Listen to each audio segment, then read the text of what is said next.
The bell above the door tinkled with a sound that was more of a whisper than a chime. Dust motes danced in the single shaft of sunlight piercing the gloom of Havenwood Pharmacy, making the air look thick enough to chew. I hated this place. Not just because old Mr. Silas gave me the creeps, but because it felt wrong. My name's Liam, and I'm stuck working here for the summer. My mom thought it would build character. I thought it would build my resentment towards summer jobs in general. Mr. Silas was ancient, probably older than the pharmacy itself, which looked like it hadn't been updated since the Victorian era.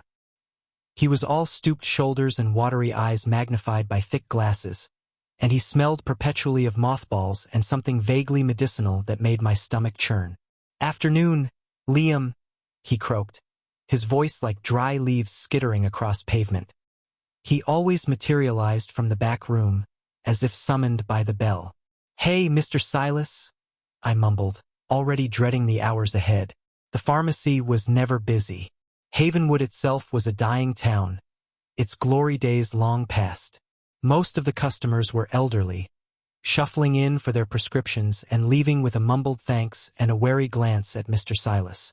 He always watched them go, a strange, unsettling expression on his face. The first few weeks were excruciatingly boring. I stocked shelves, swept the dusty floors, and learned the difference between ibuprofen and acetaminophen, a skill I seriously doubted would ever be useful. But then I found it.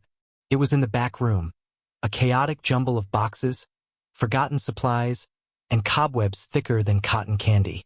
I was searching for a misplaced order of bandages when I knocked over a stack of dusty cartons.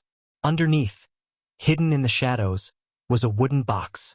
It wasn't large, maybe a foot long and 6 inches wide, but it was heavy and intricately carved. Vines and strange, unidentifiable flowers snaked across its surface. There was no lock, just a simple clasp. Curiosity, a dangerous beast I know well, gnawed at me. I glanced towards the front, but Mr. Silas was nowhere in sight. I flipped open the clasp. Inside, nestled on a bed of faded velvet, was a glass vial. The glass was thick and dark, almost black, and filled with a viscous liquid that shimmered with an unnatural, oily sheen. It pulsed with a faint, internal light. The vial was stoppered with a cork sealed with what looked like black wax, stamped with a symbol I didn't recognize. A serpent coiled around a staff, but twisted into a disturbing, almost painful-looking knot. I felt a chill run down my spine. This wasn't some cough syrup or pain reliever. This was something else, something old, something powerful. I slammed the box shut. My heart hammered against my ribs. This was way beyond my pay grade. Mr. Silas chose that exact moment to shuffle into the room. He stopped dead, his gaze fixed on the box in my hands. His face, usually a mask of placid indifference, contorted with something that looked like fear. Where did you find that?" he rasped, his voice trembling. I swallowed hard. "In the back, under some boxes." "What is it?" He didn't answer. He just stared at the box, his eyes wide and haunted. He reached out a trembling hand, then snatched it back as if burned. "Put it back," he whispered, his voice barely audible. "Put it back exactly where you found it. And never speak of this again." I didn't argue. I did as he said, carefully placing the box back in its hiding place, covering it with the fallen cartons. As I did, I felt a prickling sensation on my skin, a sense of being watched by something unseen. That night I couldn't sleep. The image of the vial, the strange symbol, and Mr. Silas's terrified face haunted my thoughts. I knew I couldn't just ignore it. I had to know what was in that box. The next day I did some research. The symbol on the wax seal, it wasn't common. After hours of searching obscure websites and forgotten forums, I found something. It was an alchemical symbol, associated with a long-forgotten sect who believed in the power of life and death. They sought to create elixirs that could heal all diseases, prolong life indefinitely, even raise the dead. I scoffed. It sounded like something out of a bad fantasy novel. But then, I remembered the look on Mr. Silas's face, and the way the liquid in the vial had seemed to pulse with its own light. That night, I made a decision. I was going to find out what that vial contained, no matter the risk. The next few days were spent sneaking around the pharmacy, trying to find any clues. I searched Mr. Silas's messy office, finding only dusty ledgers filled with indecipherable scribbles and outdated pharmaceutical catalogs.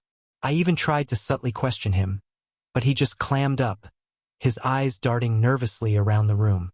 Then, one afternoon, while Mr. Silas was out for his lunch break, a daily ritual that involved a thermos of lukewarm tea and a solitary sandwich in the back room, I found something. Tucked away in a drawer beneath the cash register was a small, leather-bound journal. The pages were yellowed and brittle with age. The ink faded, but I could still make out the spidery handwriting. It was a journal, written by a pharmacist named Elias Havenwood, the founder of the pharmacy, according to the faded sign above the door. The entries started out innocently enough, detailing the daily grind of running a small-town pharmacy. But then, the tone shifted. He wrote of experiments, of searching for rare ingredients, of whispers of ancient knowledge passed down through generations of apothecaries. And then he mentioned the vial. He called it the elixir vitae, the elixir of life.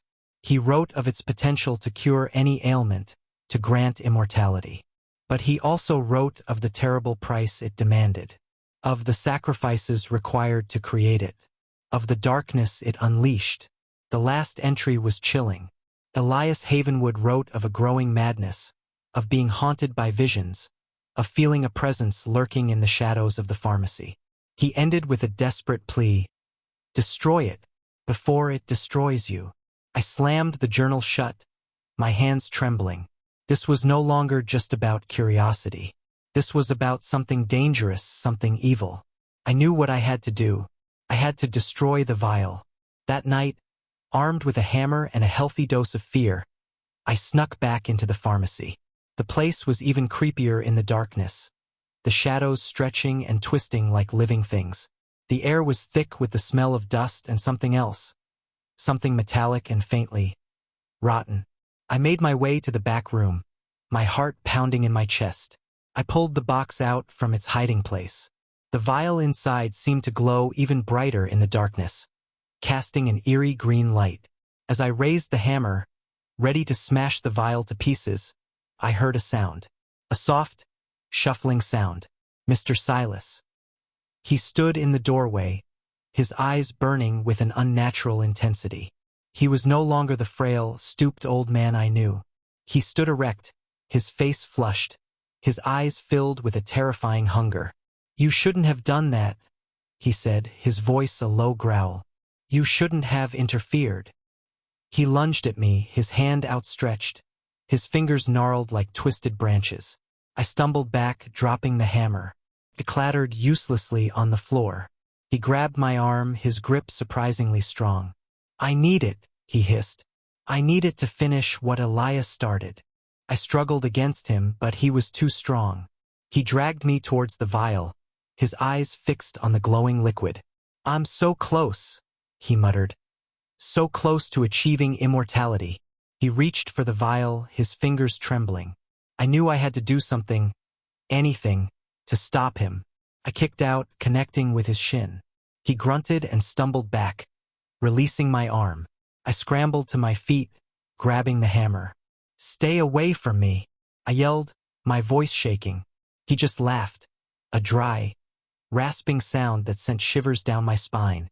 "You can't stop me," he said. "It's too late." He lunged again, and this time I was ready. I swung the hammer with all my strength, connecting with his arm. He cried out in pain, dropping the vial. The vial shattered on the floor, the dark liquid spreading across the dusty boards like a stain. A cloud of black smoke erupted from the broken glass, filling the room with a sickening stench. Mr. Silas screamed, clutching his arm. His skin began to bubble and blister, his flesh melting away like wax. He collapsed to the floor, writhing in agony.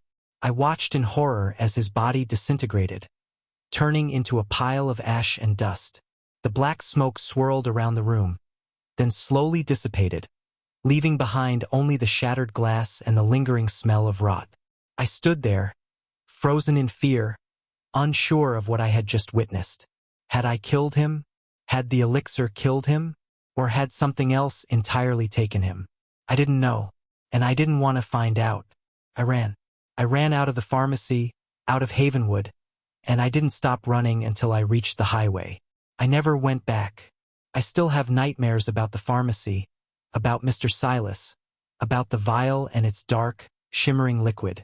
I still see the symbol of the serpent coiled around the staff, twisted into that disturbing knot.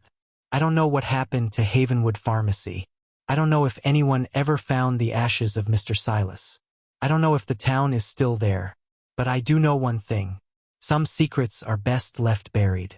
And some doors are best left unopened. The elixir vitae was one of them.